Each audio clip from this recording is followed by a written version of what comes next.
Bronze medalist representing India. Silver medalist representing India. Saina Nehwal.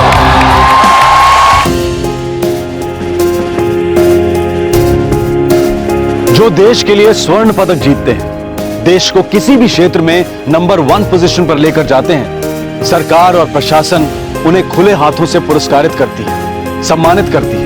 इन national heroes को अच्छी नौकरियां प्रदान की जाती हैं, फ्लैट्स दिए जाते हैं, सहूलतें दी जाती हैं और ये सब कुछ उन्हें मिलना ही चाहिए क्योंकि उन्होंने अपने देश का नाम रोशन किया है। लेकिन देश के कुछ ऐसे बहादुर बेटे और बेटियां भी हैं जिनकी देशभक्ति, साहस और बहादुरी के कारनामे सरकार, मीडिया और समाज तीनों की याददाश्त से ओझल हो जाते हैं, गुमनामी की धुंध में गायब हो जाते हैं।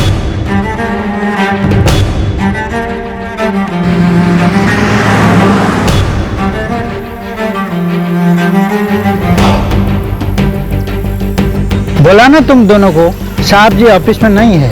तो कब लौटेंगे ये तो बता नहीं सकता। 2 दिन, 7 दिन, 15 दिन, 1 महीना भी लग सकता है।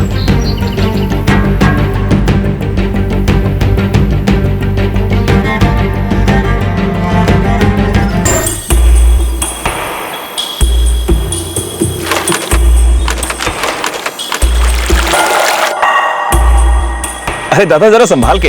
हाँ उतारिए उतारिए उतारिए। हाँ जरा हाथ लगे, आराम से। देखिए देखिए गिरे ना, कांच का चीज है। हाँ लेके आइए। हाँ ये लेके आइए लेके आइए। इधर से इधर से इधर से चलिए। आ गया, आ गया। चलिए चलिए।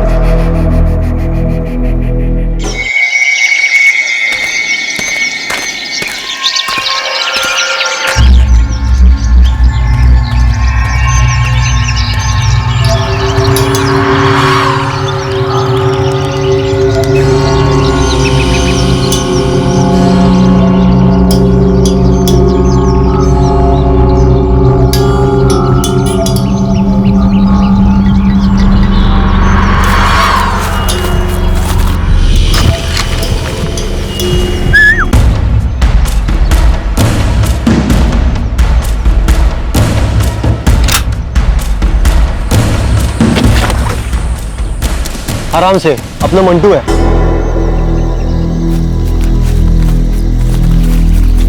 सुपंदा एजन पीटी टीचर আছে मृणाल ब्रह्मचौधरी। आजकल बहुत खरीदारी हो रही है घर में, टीवी, फ्रिज और पता नहीं क्या क्या। कितना मांग सकते हैं?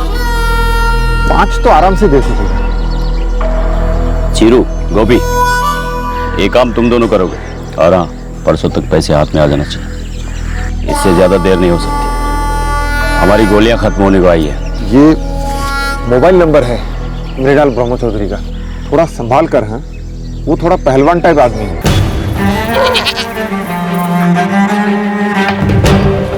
मधुदा, अंदर रबड़ था। था जब सुमित सर ने मुझे कंपास बॉक्स दिया था तब सब कुछ था इसमें। आपने छुआई क्यों? तुम दोनों दिन ब दिन छोटे होते जा रहे हो क्या? सुबह सुबह शुरू हो गए बस। माँ, दादा ने मेरे कंपास बॉक्स में से मेरा रबड़ घुमा दिया। ये बकवास कर रहा है, मैंने छुआ तक नहीं इसके रबड़ को। दादा ने मेरा ही बस बस रतन, यही कहीं होगा रबड़, मैं ढूंढ लूंगी। तुम चलो, स्कूल जाना है ना, बहुत देर हो रही है। चलो। अगली बार अगर मेरा कंपास बॉक्स छुआ तो देख लूंगा तुझे। पहले अपनी शक्ल जाके आईने में देख।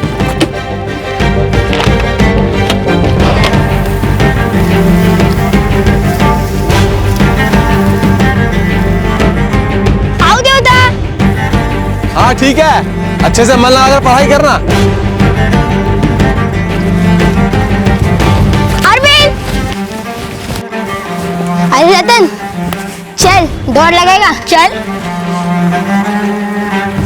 1 2 3।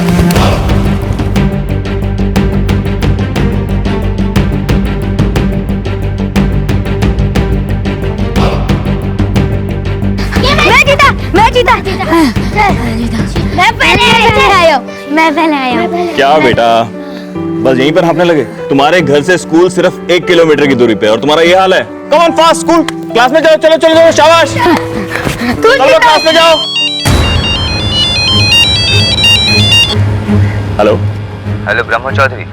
हाँ बोल रहा हूँ। 5 लाख रेडी रखना, काला मार रहे हैं। 5 लाख? कौन बोल रहा है? ALG। लेकिन मैंने तो किसी तरह की कोई मुखबरी नहीं की है। पैसा नहीं देगा तो गद्दारी होगी हमारे साथ, सारे असम संघर्ष के साथ। और गद्दारों को हम जड़ से उखाड़ फेंकते हैं, पूरे परिवार के साथ। नहीं नहीं, कल सुबह 5 लाख।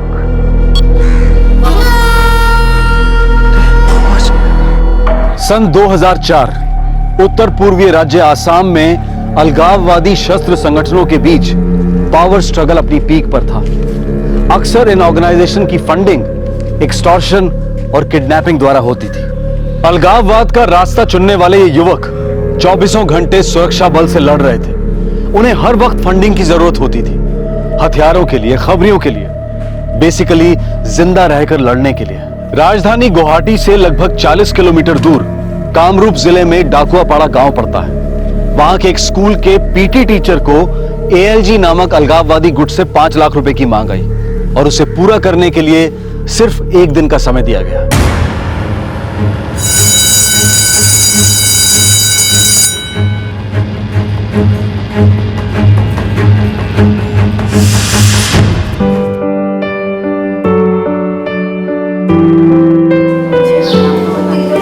Good morning sir. बैठो बैठो बैठो। तुम में से ऐसा कितना बच्चा है जो ये मानता है कि पृथ्वी गोल नहीं है? नहीं सर, पृथ्वी गोल है।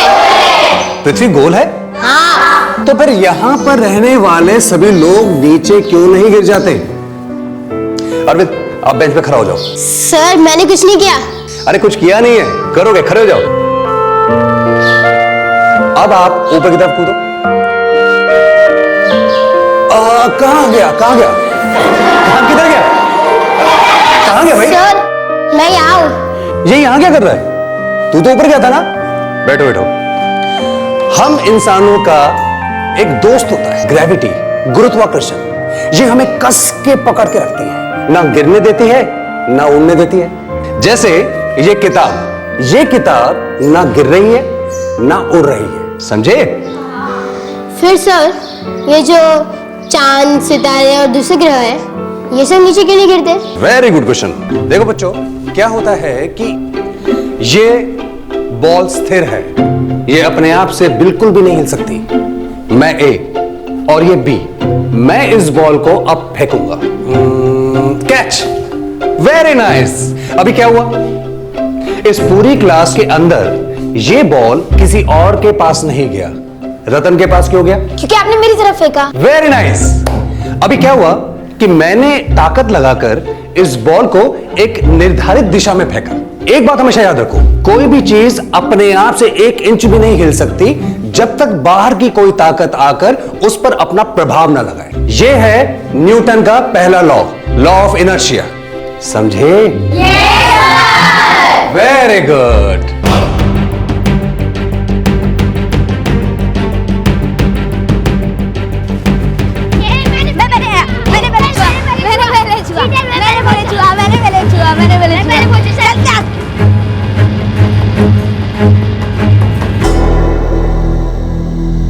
चार ही गोली बची है हमारे पास। अगर गोली के लिए हमें पैसे नहीं मिले तो लेने के देने पड़ जाएंगे। चिरू, गोभी, तुम लोग जाओ और किसी भी तरह पैसे निकलवाओ उस मास्टर से। जाओ।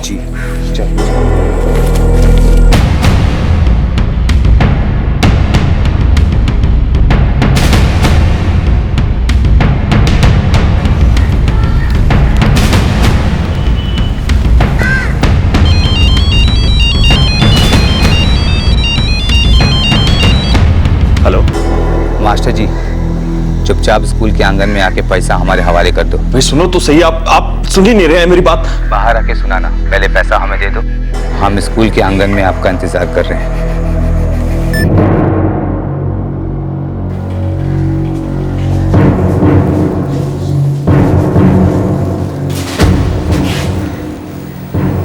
मृणाल सर, आप परेशान लग रहे हैं। नहीं सर, मैं ठीक हूँ। सर आप ठीक नहीं लग रहे हैं।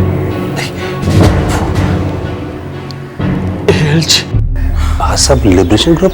हाँ, आसाम लिबरेशन ग्रुप कंपाउंड में वो लोग मुझसे 5 लाख रुपए मांग रहे। पता नहीं वो मुझे क्यों निशाना बना रहे? मुझे कुछ समझ नहीं आ रहा। मुझे लग रहा है कुछ गलतफहमी हुई है। वो कह रहे अगर मैं बाहर नहीं आया तो वो पूरी फैमिली को मार देंगे। क्यों? आप हिम्मत मत हारिए, मैं बात करता हूँ।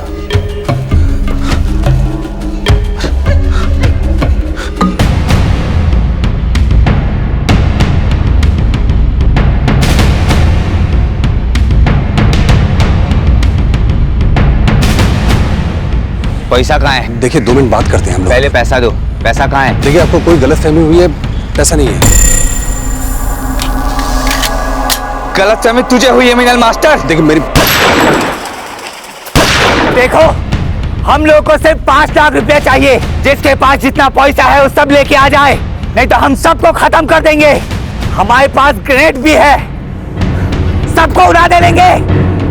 जल्दी करो, जल्दी करो।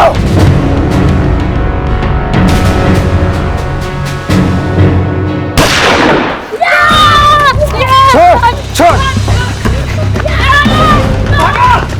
सुमित, सुमित, पुलिस!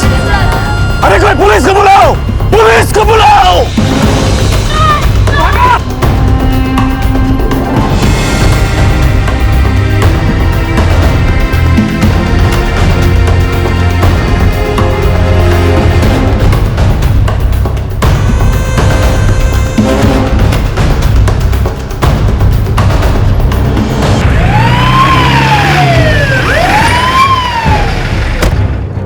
फौरन एम्बुलेंस को बुलाओ।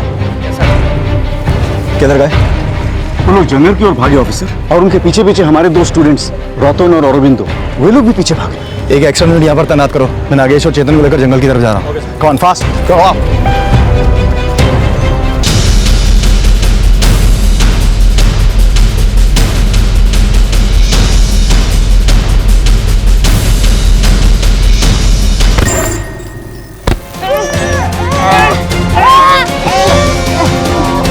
पकड़ो इसको। बेटा तुम ठीक हो ना? ये तो 2 थे। एक वहां डर के भाग गया। पकड़ो साले को, छोड़ो मत।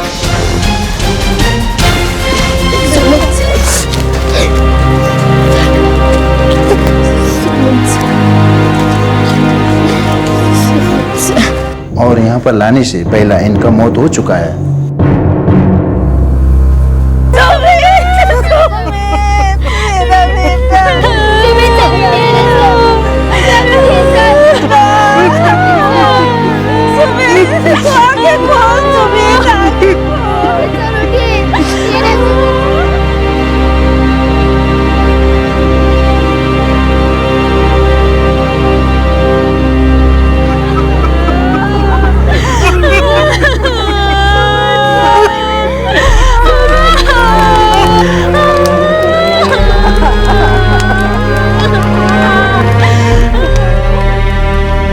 वर्षीय साइंस टीचर सुमित बरुआ अपने एक कलीग की तरफ से अलगाववादियों से बात करने गया था, पर उन्होंने सुमित की हत्या कर दी। सुमित अपने स्कूल का बेहद पॉपुलर टीचर था।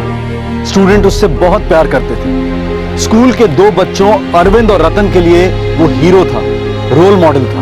उनसे अपने प्रिय सुमित सर की हत्या देखी नहीं गई। इन दोनों स्कूल छात्रों ने अपने प्राणों की परवाह ना करते हुए उन दोनों अलगाववादियों का जंगल में पीछा किया और उनमें से एक अलगाववादी को धर भी लिया। इस पकड़े गए अलगाववादी ने पुलिस के सामने अपने गिरोह के कई राज खोले। वो हमारी प्लाटून बहादुर फौजियों की होती है। तुम साले कायर आतंकवादी हो। तुम्हारा क्या होता है? गैंग होता है। क्या होता है? गैंग होता है। बोल, कहाँ छुपे हैं? जंगल के अंदर 20 किलोमीटर।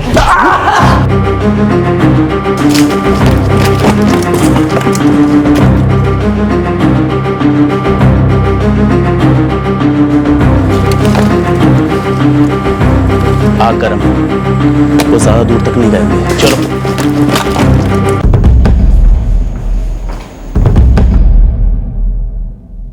हमारे फॉर्मेशंस लगातार आगे बढ़ रहे हैं।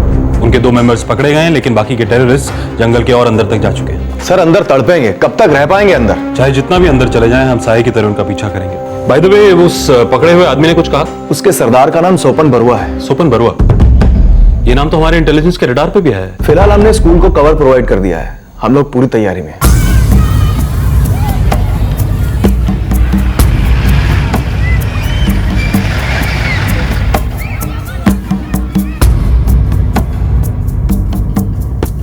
पता नहीं क्यों ऑफिसर, वे लोग हमारे स्पोर्ट्स टीचर मृणाल बंदो चौधरी से इतने पैसे क्यों मांग रहे थे? अरे सुमित तो उन्हें सिर्फ बताने गया था कि उनको किसी तरह की गलतफहमी हुई है। एंड दे शॉट हिम, सीधे गोली मार दी। देखिए प्रिंसिपल साहब, आपके वो दो स्टूडेंट्स काफी बढ़िया काम किया उन्होंने, लेकिन अब उन दोनों की लाइफ को काफी खतरा है। Oh my God. देखिए, इन टेररिस्ट के खबरी गांव-गांव में मौजूद हैं और सोपन बरुआ का गैंग इन दोनों लड़कों पर अपनी सारी फ्रस्ट्रेशन उतारने की कोशिश करेगा। तो फिर ऑफिसर, आपकी राय में हमें क्या करना चाहिए? देखिए, हम उन दोनों लड़कों को अपने साथ अपने बेस कैंप ले जाएंगे, वहीं उनकी सिक्योरिटी पूरी तरह से गारंटीड है। Very good. और इनकी फैमिलीज को भी समझाना होगा principal, this is very serious. Okay.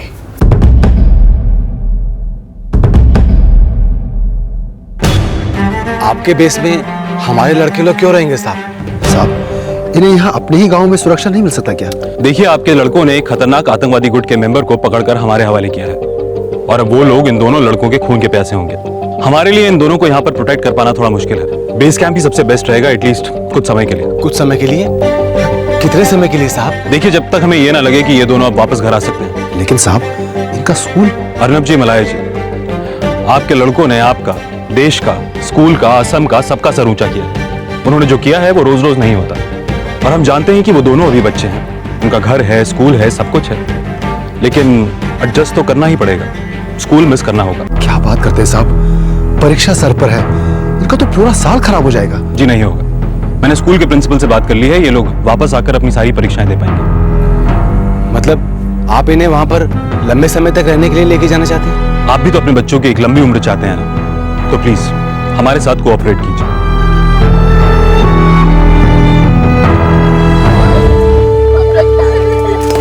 बेटा, अपना ख्याल रखना, कोई जोखिम वाला काम नहीं करना, ठीक है? फिक्र मत करना, सब ठीक हो जाएगा। एक मशवरा है आप दोनों परिवारों के लिए और पूरे गांव के लिए, आप सब लोग अपनी जबान पर ताला लगा के रखेंगे। कोई भी इन दोनों लड़कों के बारे में, इस किस्से के बारे में या किसी भी चीज के बारे में किसी से कोई बात नहीं करेगा। समय बहुत खराब चल रहा है, कोई किसी का नहीं है, ठीक है?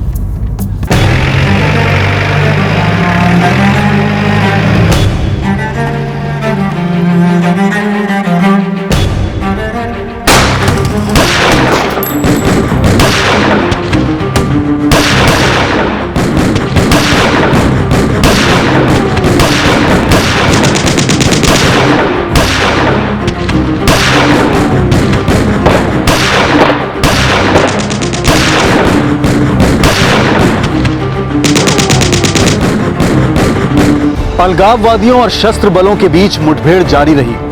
कुछ लोग मारे गए, कुछ पकड़े गए, लेकिन इसके बावजूद लोगों के बीच उनका खौफ कम नहीं हुआ। उनकी धमकियां अक्सर सच हो जाती थी। इन दोनों स्कूल बॉयज अरविंद और रतन की जान को खतरा एक कड़वा सच था। इन दोनों टीनेजर्स की जिंदगी मानो एक वन वे स्ट्रीट में दाखिल हो गई थी, जहां हर कदम पर एक रेड सिग्नल था।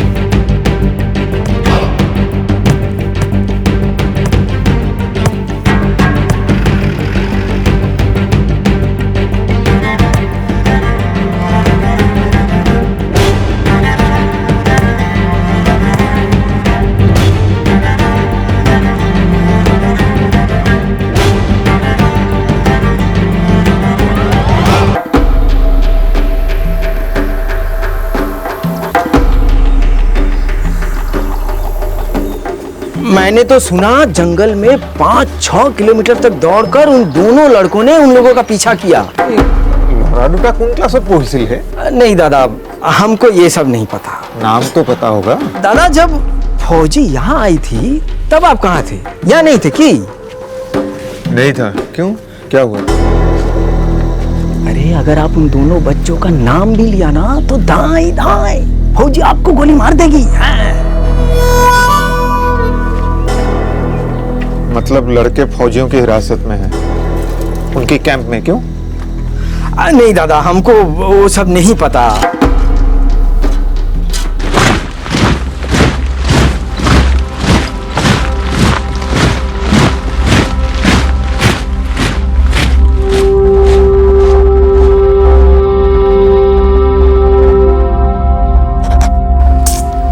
अरविंद, मैं थक गया हूँ। और मैं भी। मेजर साहब से बात करूँ? 1 महीना हो गया हमें आए।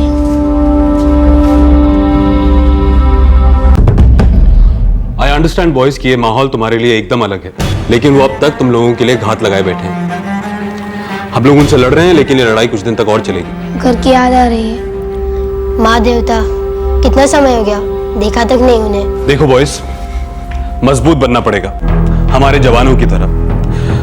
वो भी तो तुम्हारी सुरक्षा के लिए, इस देश की सुरक्षा के लिए 6-6 महीना दूर रहते हैं अपने परिवारों से। सर, क्या हमारे माँ देवता यहाँ कर रह सकते हैं? देखो बेटा, समझने की कोशिश करो। ये एक ट्रांजिट कैंप है, यहाँ पे फैमिलीज रह सकती हैं? नहीं ना? तो कम से कम उन्हें यहाँ कभी कभी मिलने बुलवा दीजिए सर, या हमें वहाँ लेके चलिए। कुछ तो कीजिए प्लीज। मैं करा दूंगा, लेकिन कुछ समय के बाद। अभी इस वक्त उनके खबरियों का नेटवर्क काफी स्ट्रांग है। कोई भी मूवमेंट तुम्हारी अपने गांव की तरफ या अपने माँ बाप की तरफ तुरंत रिपोर्ट होगी, और इससे तुम्हारे परिवार पर भी खतरा पड़ सकता है।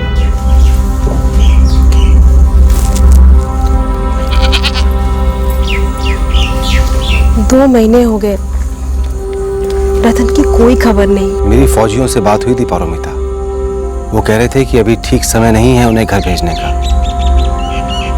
पता नहीं क्या होगा।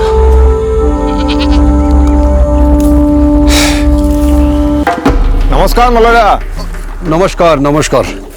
मलोदा, ये तुम्हारा लड़का अरविंद दिखाई नहीं दे रहा है बहुत दिनों से। उसे हम गुवाहाटी भेजा है पढ़ने के लिए। अच्छा अच्छा अच्छा, वो गुवाहाटी में कहाँ? बड़ा स्कूल है ना, कब्निट। अच्छा अच्छा। और अपने ये अर्नब बाबू का लड़का रतन, वो भी गया है क्या तुम्हारे बेटे के साथ गुवाहाटी? नहीं नहीं, वो तो अकेला गया है, उसका मुझे नहीं पता। नहीं नहीं नहीं, मैं तो ऐसे ही पूछ रहा था। दोनों बड़े अच्छे दोस्त थे ना, अब दिखाई नहीं दे रहे बहुत दिनों से। चलिए चलता हूँ मलोदा।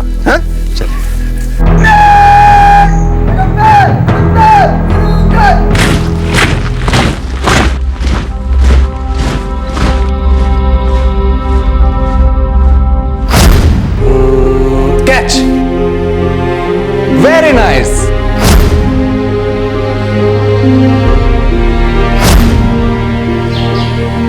कहाँ गया भाई? सर, मैं यहाँ हूँ। चल यार, रेस लगाते हैं। नहीं यार, मन नहीं कर रहा है।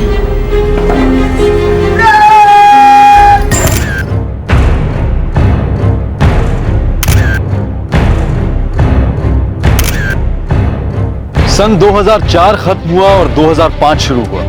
अलगाववादियों और सुरक्षा बलों के बीच में घमासान लड़ाई जारी थी। ये अलग अलग ग्रुप्स बिखरने लगे, फूटने लगे।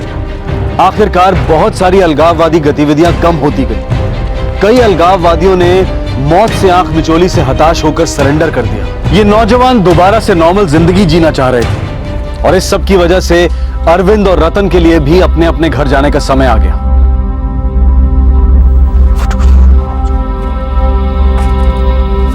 ओए रोंदरू, अच्छे से देख लिया अपना कंपास बॉक्स।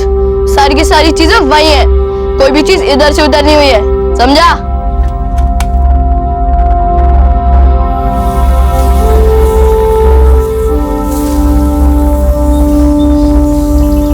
ए रतन, खूब अच्छे से ध्यान लगाकर पढ़ाई करना, ठीक है?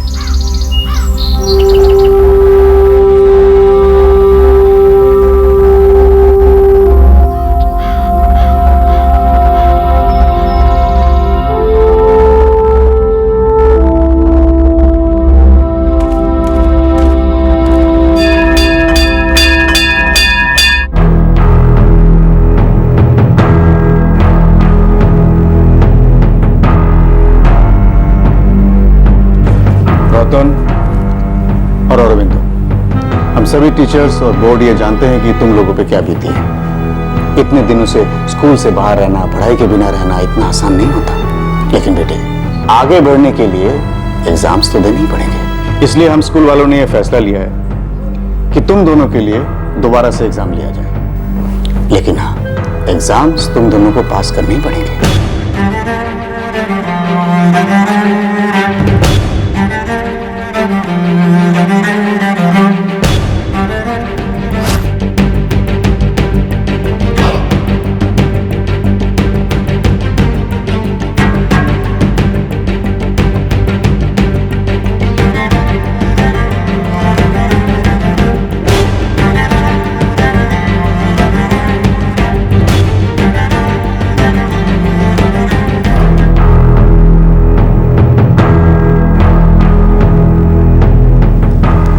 सॉरी बच्चों, तुम दोनों फेल हो गए। सर हमें एक और चांस दीजिए, हम पूरा क्लियर कर लेंगे।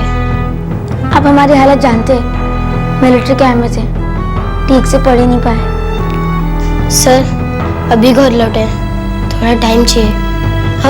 हम पूरा सिलेबस कवर कर लेंगे, आपको पास होकर दिखाएंगे सर। ठीक है, तुम दोनों को मैं एक और चांस देता हूँ। वैसे भी तुम दोनों का एक और चांस तो बनता ही है। Thank you sir.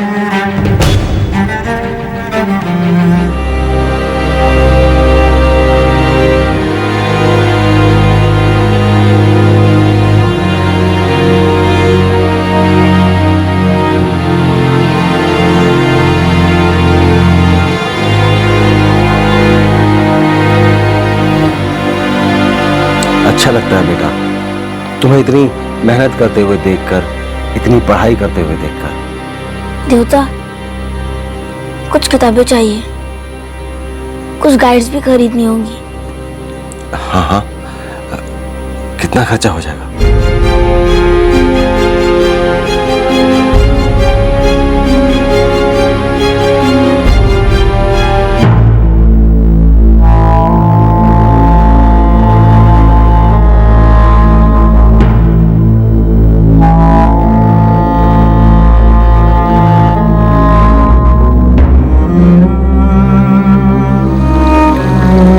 अच्छा रहा, मेरा भी आराम से पास हो जाएगी। कुछ बोल नहीं सकते यार, मुझे डर लग रहा है। किस बात का? पता नहीं, बस डर लगता है।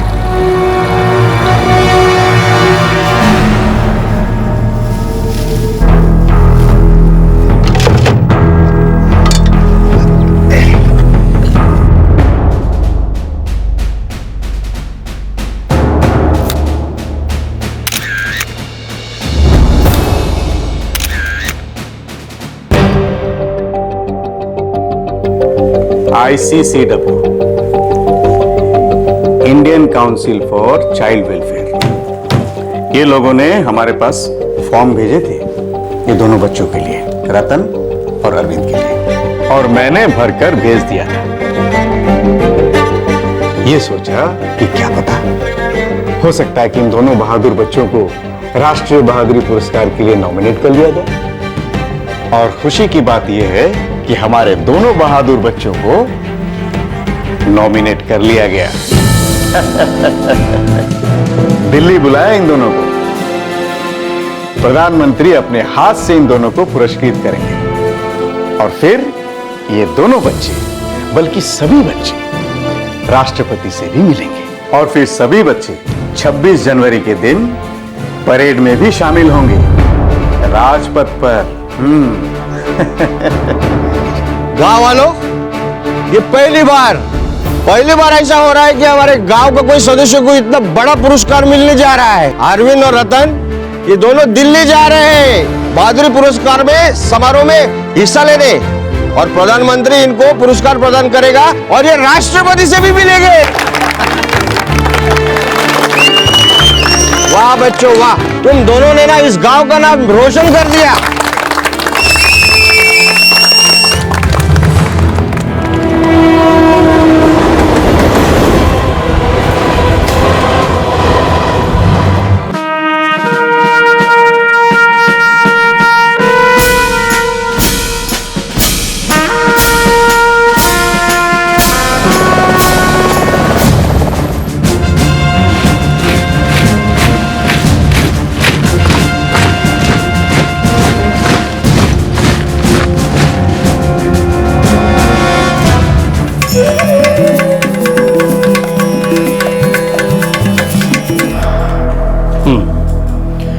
आप दोनों हमसे चाहते क्या हो?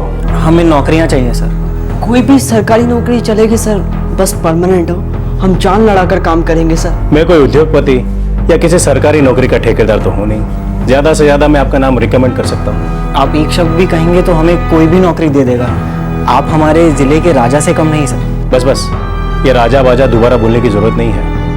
ये लोकतंत्र है, लोकतंत्र, और मैं जनता का नौकर। अगर मैं राजा की तरह बर्ताव करूंगा तो हमारी पब्लिक कहेगी देखो इलेक्शन जितवा दिया, अब अपनी मनमानी कर रहा है। सर हम कोई कलेक्टर या एसपी का पोस्ट नहीं मांग रहे हैं, कोई भी छोटा मोटा जॉब चल जाएगा सर। सर बहुत तंगी है, कुछ तो करवा दीजिए। ठीक है, मैं कोशिश करता हूँ, सरकार को रिकमेंडेशन भेज दूंगा। तुम दोनों अपनी डिटेल मेरे सेक्रेटरी को दे दो। धन्यवाद सर। सर हम ये एहसान कभी नहीं भूलेंगे सर। अरे रुको रुको, अभी तक कोई एहसान हुआ नहीं है और होने की गारंटी भी नहीं है। रिकमेंडेशन पास होगा तब होगा, तब तक कोई गारंटी नहीं है। ये बात दोनों अच्छे से समझ लो, ठीक है? All the best. रतन विश्वास, अरविंदो दास। सर 2005 में मेडल मिला था हमें। बार बार मेडल मिला था, ये क्या लगा के रखा है? अरे केंद्र सरकार ने मेडल के साथ साथ 10,000 रुपया दिया था और राज्य सरकार ने 5,000 रुपए। उसका तो कहीं भी जिक्र नहीं करते हो तुम लोग। एक आतंकवादी को पकड़ क्या लिए तुम लोग सरकार के यहाँ घर जमाई बनना चाहता है? आरती उतारू मैं तुम्हारी, गोद में बिठाकर खिलाऊं? कचहरी बाबू ऐसा नहीं है। तो कैसा है? इसका मतलब क्या हुआ? हर वक्त पुराने टेप रिकॉर्डर की तरह मेडल जीता था, बहादुरी का काम क्या, ये क्या वो क्या, घिसते रहते हो, रगड़ते रहते हो, गाते रहते हो। अरे चुप। अरे हमारे देश की पुलिस, हमारे देश की मिलिट्री दिन रात आतंकवादी को पकड़ते हैं, उनको मार गिराते हैं। वो तो नहीं घूमते मदद मांगते हुए कि सर ये रहे हमारे मेडल्स, ये रहे हमारे सर्टिफिकेट। वो तो नहीं बोलते कि हम स्पेशल है, हमारे लिए ये करो, हमारे लिए वो करो। अरे कहां 6 साल पहले गलती से एक आतंकवादी को पकड़ लिए, जिंदगी भर उसी का मेवा खाना चाहते हो? तब से लेकर अब तक एक उंगली नहीं उठाई तुम लोगों ने कुछ कर दिखाने के लिए।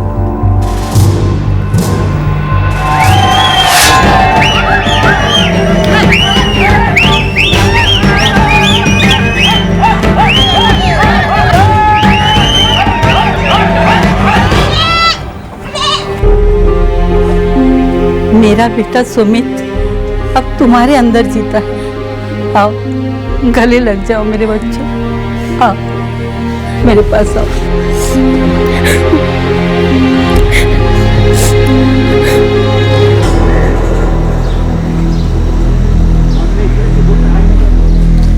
रतन और अरविंदो, तुम दोनों अब बच्चे नहीं रहे। तुम दोनों ने काफी कुछ भुगता है और इसीलिए ये स्कूल, खासकर मैंने तुम दोनों को दूसरी बार और तीसरी बार एग्जाम में बैठने का मौका दिया। लेकिन अफसोस, तुम लोग एग्जाम क्लियर नहीं कर पाए। ये एग्जाम एजुकेशन सिस्टम की एक अहम मांग है जिसे हर बच्चे को पास करना होता है, मगर तुम दोनों इस बार भी फेल हो गए। सर सच कह रहे, हम पूरी कोशिश कर रहे हैं पर पता नहीं क्यों ठीक से पढ़ नहीं पा रहे। बुक्स खरीदने के भी पैसे नहीं है। सुमित सर जब तक थे तब तक हमारे नंबर अच्छे आते थे, पर जब से हो गया तब से हमारा दिमाग काम ही नहीं कर रहा सर। देखो बच्चों, तुम लोग सच्चाई को समझने की कोशिश करो, क्योंकि ये स्कूल तो अब तुम्हें चांस देने से रहा और मुझे नहीं लगता कि कोई और स्कूल भी तुम्हें चांस देगा। इसलिए बेहतर यही होगा कि तुम लोग कुछ और काम सीखो, कुछ और करो, क्योंकि रेगुलर स्कूल तो शायद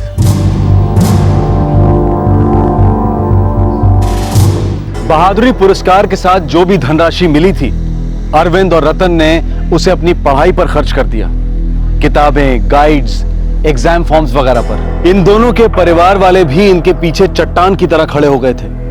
एनजीओ से मिली छोटी रकम को भी उन्होंने बच्चों की पढ़ाई पर खर्च कर दिया। लेकिन रतन और अरविंद फिर से वही जिज्ञासु और उत्साही स्टूडेंट्स नहीं बन पा रहे थे जो वो अपने सुमित सर के साथ हुआ करते थे। अब ये दोनों लड़के जिंदगी के पहाड़ को ताक रहे थे। ये चढ़ाई अब एक बहुत घमासान लड़ाई होने वाली थी। ए रतन, कोई जबरदस्ती नहीं है बेटा। नहीं हो रहा है तो नहीं हो रहा है। चलो बंद करो किताबें, कोई दूसरा काम शुरू करो।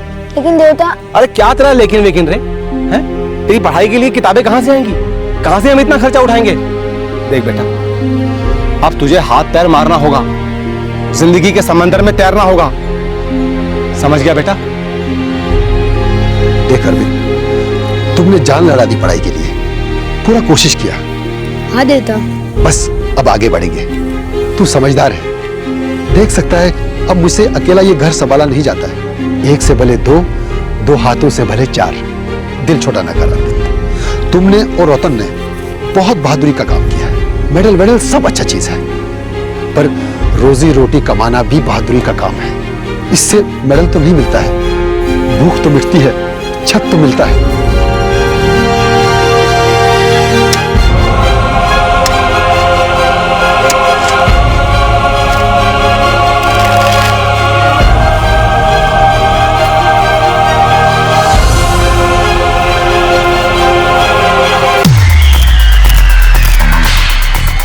फ्रैंकली मैं आज तक समझ ही नहीं पाया कि अपने आप के लिए खेलने का मतलब क्या होता है। मैं तो सिर्फ टीम के लिए खेलता हूँ। मेरा मकसद तो सिर्फ देश के लिए खेलना होता है, देश के रिकॉर्ड्स के लिए होता है। मेरी रिकॉर्ड्स पर कभी नजर नहीं होती। मैं बस देश को जिताना चाहता हूँ। अरुण, आप देश के लाखों बच्चों के रोल मॉडल हैं और वो सभी चाहते हैं कि वो आपकी तरह खेलें, तो आप उनके लिए क्या मैसेज देना चाहेंगे? हाँ, मैं बस इतना कहना चाहूंगा कि जिस तरह अर्जुन को मछली की आंख दिखती, उन्हें विकेट्स, बाउंड्रीज दिखनी चाहिए। एंडोर्समेंट्स, पैसा, नाम, ये सब बात की चीजें, वो सिर्फ कंट्री के लिए खेलें, लीडर होकर खेलें।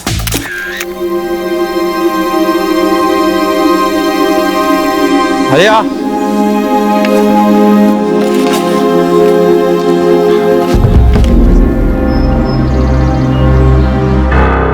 चल रहा है यार, बस घर पे टेंशन रहती है, काम नहीं, पैसा नहीं। मेरे घर नया टेंशन है, अब बोल रहे हैं उम्र हो गई, शादी कर लो। इतने पैसे कमा लेता है जो बीवी कर पाएगा? नहीं यार, जिस दिन मजदूरी का काम मिला उस दिन 2 पैसे हाथ होते हैं, बीवी करने का चांस ही नहीं है। घर वालों के पुराने ख्यालात कि तकदीर बदलेगी शादी कर। अरे अरविंद, रतन, तुम लोगों ने इतना बड़ा शेर मारा था तो सरकार को तुम्हारे लिए कुछ करना चाहिए। आखिर स्वयं प्रधानमंत्री जी तुम्हारे गले में मेडल डाला था। काका, कोशिश तो जारी है, लेटर लिखा है सरकार को, अब बस इंतजार कर रहे हैं जवाब। आदरणीय प्रधानमंत्री महोदय जी, आपको शायद हम याद भी नहीं होंगे, 2005 में 26 जनवरी को आपने हमें बाल बहादुरी का मेडल दिया था। रतन विश्वास और अरविंद दास, डकुआपुरा गांव, कामरूप डिस्ट्रिक्ट और असम से। सर, ये पत्र हम नौकरी की फरियाद के तौर पर लिख रहे हैं। हमें केंद्र सरकार और राज्य सरकार से जो कैश अवार्ड मिला था तो हमने अपनी पढ़ाई में लगा दिया, लेकिन हमारा बैड लक है कि हम ठीक से पढ़ नहीं पाए और आगे पढ़ने के लिए हमारे पास इतने पैसे नहीं थे। हम डेली मजदूरी करते हैं। हम ये नहीं कह रहे कि हमें सरकारी नौकरियों से इसलिए मिलनी चाहिए क्योंकि हमें बहादुरी का अवार्ड मिला था बचपन में, लेकिन सर हम दोनों बालिग हो गए हैं, हमारा कोई फ्यूचर दिखाई नहीं दे रहा। अगर मदद के तौर पर आप हमें नौकरियां दिला दें, जिंदगी भर आपका आभार रहेगा। ठीक है? हाँ ठीक है। सब भीख जैसा तो नहीं लग रहा ना? नहीं यार, हम तो नागरिक होने के नाते अपील कर रहे हैं ना। पोस्ट कर दे यार ये लेटर। अब तक तो आ जानी चाहिए। महीना हो गया यार आया। चिट्ठी आई क्या डाक बाबू? नहीं, अभी आई नहीं है तुम्हारी चिट्ठी। पर चिट्ठी लिखे अब 1 महीना हो गया। दिल्ली बहुत दूर है ना, तुम तो जानते ही हो। गए थे ना मेडल लेने। तब तो छोटे थे। हाँ, अब बड़े हो गए हो। देखो, चिंता करने की कोई बात नहीं है। चिट्ठी जैसे ही आएगी भिजवा देंगे हम। पोस्टमैन तुम दोनों का घर अच्छी तरह से जानता है। मेडल मिला था ना तुमको, चिट्ठी भी तुम्ही को मिलेगी। सच कहूं तो 10 में से 9 लोग तुम्हारी तरह ऐसे आतंकवादी का पीछा नहीं करते। अब तुम जोश में थे, होश में थे, क्या थे ये तो हमको नहीं मालूम, लेकिन अपनी जिंदगी को ऐसे जोखिम में डालना, वो भी तब जब सामने वाले के हाथ में बंदूक था। भाई, इसमें बहादुरी कितनी और बेवकूफी कितनी, ये तो वाकई हमको नहीं पता। भाई बुरा मत मानना, बस ऐसे कहने के लिए कह रहे हैं। हाँ, अरे आपकी बात का क्या बुरा मानना काका, शायद आप सही कह रहे हैं। हम होश में थे या बेहोश थे, पता नहीं क्या कर रहे थे इस वक्त। हमने सही किया गलत किया ये बारे में सोच के दिमाग सुन्न पड़ जाता है। उस वक्त जो लगा वो किया। तब तो उसके बाद सीधा मिलिट्री कैंप में थे कई महीनों तक। इतने दिन वहां रहे और वहां से बाहर आए तो हम दोनों हमेशा के लिए बदल से गए। नहीं रहता, कभी सोचा ही नहीं था कि लाइफ में ये दिन भी आएगा।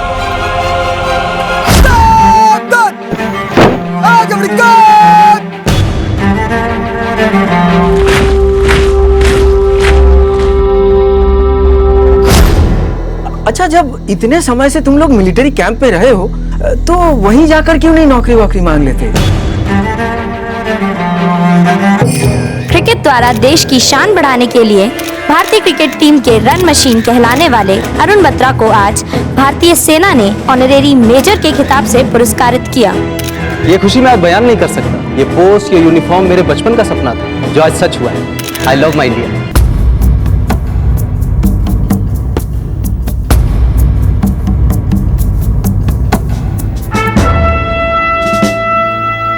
मैं आप लोगों के केस से वाकिफ हूँ। आप लोगों को तो फौज में होना चाहिए।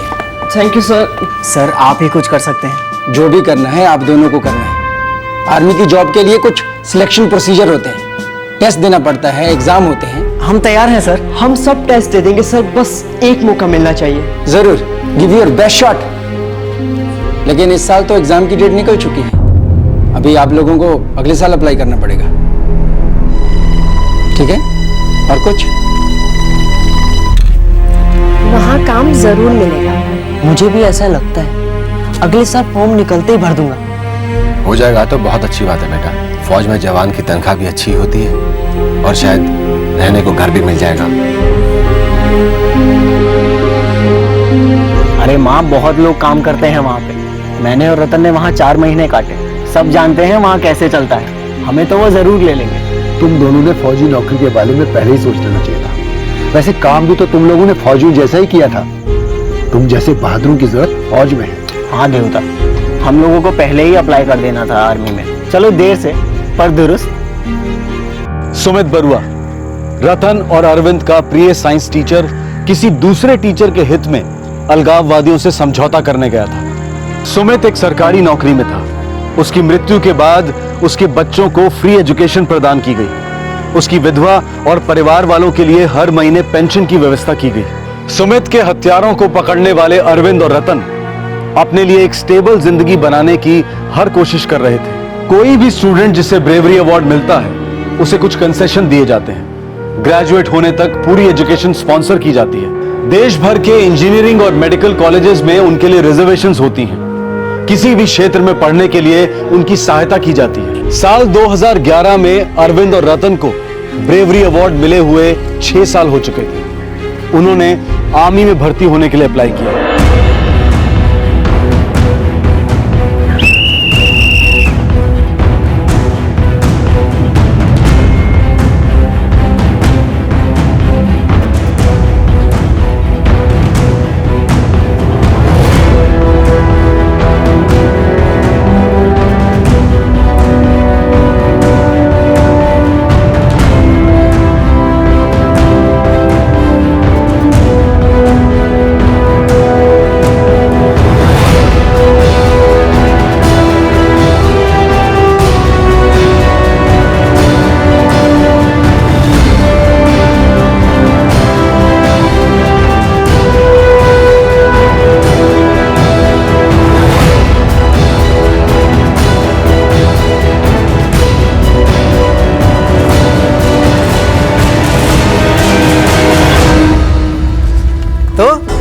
कब आ रहा है बुलावा? बोले 1 हफ्ते में। बहुत बढ़िया, बहुत बढ़िया। भाई वो कहते हैं ना, इंतजार का फल मीठा होता है। अब हो गया ना फल मीठा। भाई मेरी तरफ से तुम लोगों को luck best. Best of luck.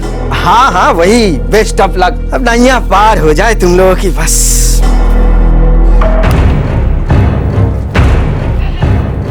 क्या हुआ? क्या लिखा है? बताता क्यों नहीं है?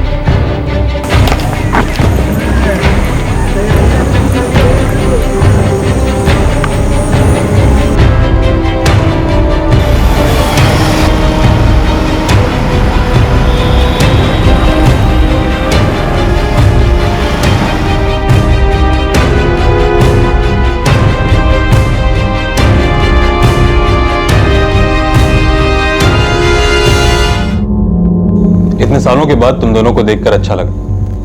बैठो।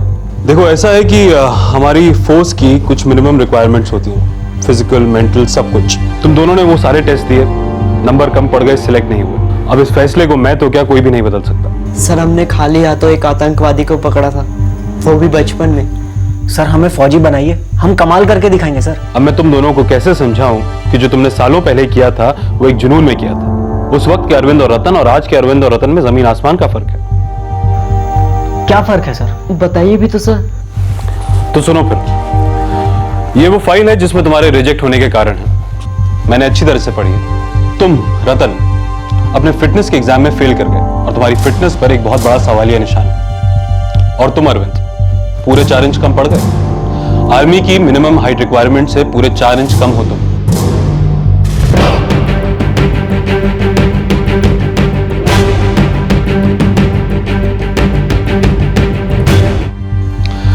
देखो, मुझे तुम दोनों के साथ पूरी सहानुभूति है, मगर फौज में तो मैं तुम्हारे लिए कुछ नहीं कर सकता। I am sorry, really sorry. ताकत, पावर, कहां से आती है इंसान में ये ताकत? इंसान के शरीर से? नहीं। हाथ में पकड़े हथियार से? नहीं। ताकत आती है इंसान के दिमाग से, इंसान के उस नजरिए से। और अगर आप में वो हौसला, वो विश्वास है कि आप किसी के लिए कुछ भी कर सकते हैं, तो आप जरूर कीजिए, क्योंकि ताकत और हिम्मत इंसान की वो पहचान है जिससे वो सिर्फ अपने लिए नहीं, दूसरों के लिए किसी भी माहौल में डटकर खड़े हो सके। मैंने तुम दोनों के सारे डिटेल्स नोट कर लिए हैं और अब मैं इसे आगे भी बढ़ाऊंगा। लेकिन हाँ, एक बात और, जब तक तुम दोनों को हमारे यहां से या कहीं दूसरे जगह से बुलावा ना आए, तो यहां आके खड़ा मत हो जाना, अच्छा नहीं लगता, समझे? जाओ।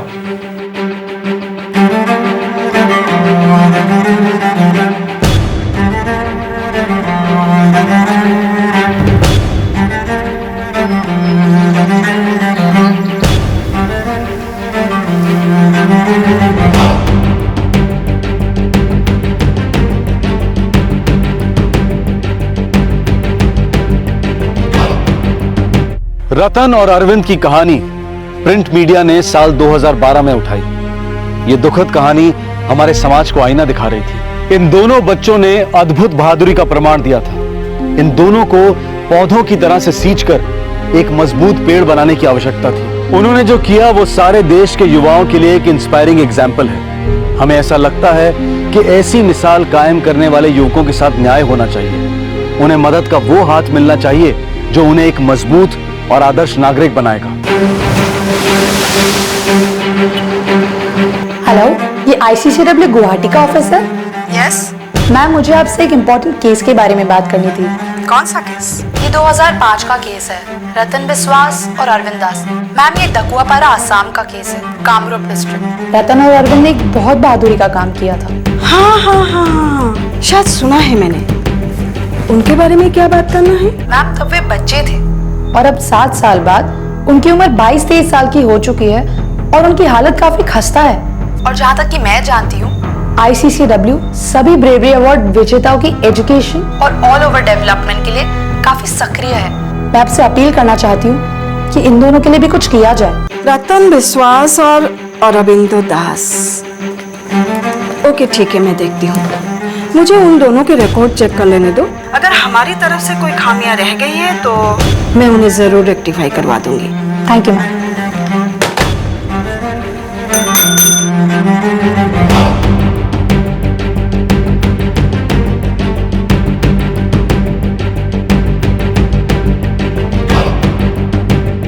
हम अपने दर्शकों को बता दें कि हमारा आज का एक केस आसाम के कामरूप जिले के डाकुआपाड़ा गांव के इन दो युवकों की जिंदगी पर आधारित है, रतुल और Rituparna.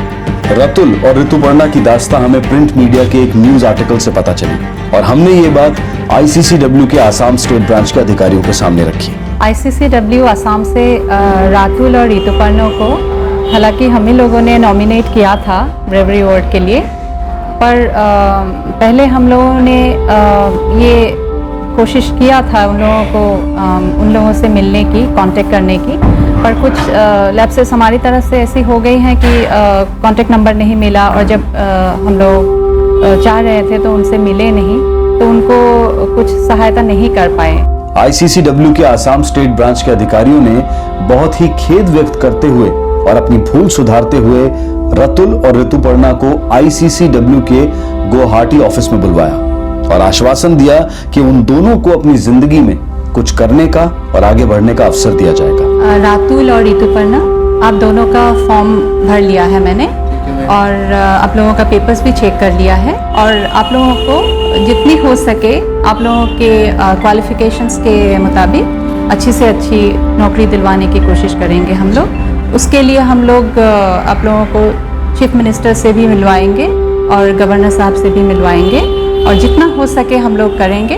Thank you ma'am, thank you. अभी हम बहुत खुश हैं क्योंकि ICCW की तरफ से हमको हेल्प मिलने वाली है और मैं उम्मीद रखता हूँ कि हमको कोई एक सरकारी नौकरी मिले और हम अपने फैमिली के सदस्य के बारे में अच्छा काम कर सकते हैं और देश की भी सेवा कर सकते हैं। क्राइम पेट्रोल को ICCW असम की तरफ से मैं धन्यवाद देना चाहूँगी, क्योंकि उनकी वजह से ही फिर से हम लोगों को ये मौका मिला है कि हम रातुल और ऋतुपर्णा से मिले। और अभी तो हमारी रिस्पॉन्सिबिलिटीज़ और बढ़ गई हैं कि हम उनको अच्छी से अच्छी जॉब दिलवाएं। हमने तो ठान ही ली है ICCW असम से कि हम लोग उसके लिए जो भी बन पड़े हमसे हम करेंगे। अच्छी बात है, हिम्मत वालों के लिए देर है, अंधेर नहीं।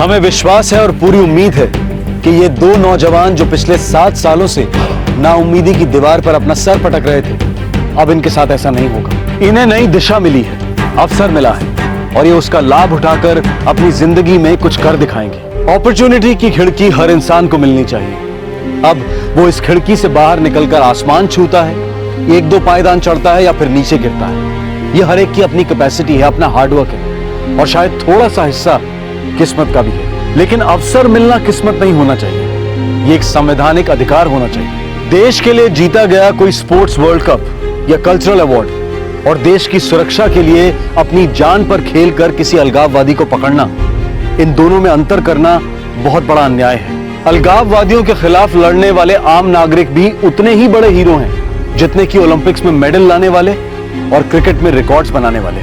आज युवा भारत के पास रोल मॉडल्स की कमी है और अगर हम ऋतुपर्णा और रतुल जैसे बहादुर लड़कों को हीरो बनाने की बजाय, उन्हें रोल मॉडल्स बनाने की बजाय कड़वाहट और गुमनामी के कुएं में डूबने देंगे तो फिर हम स्कूल और कॉलेजेस में बच्चों को किसके बारे में पढ़ाएंगे? वही 4 फ्रीडम फाइटर्स, वही 2 खिलाड़ी, एक डायरेक्टर, एक्टर या गायक। अगर हम अपने वर्तमान के हीरोज की सराहना नहीं करेंगे तो हम अपना नया भविष्य कैसे लिख पाएंगे? हमारी आज की युवा पीढ़ी के लिए रोल मॉडल्स कौन होंगे? क्राइम पेट्रोल की टीम ICCW यानी कि Indian council for child welfare की आसाम स्टेट ब्रांच को बहुत बहुत बधाई देती है कि उन्होंने आगे आकर नेशनल ब्रेवरी अवार्ड की गरिमा को बनाए रखने का जिम्मा लिया। आपसे फिर मुलाकात होगी क्राइम पेट्रोल दस्तक में एक और नए केस के साथ। इस तरह के और भी एपिसोड देखने के लिए हमारे चैनल को सब्सक्राइब करें और बेल आइकन दबाना ना भूलें।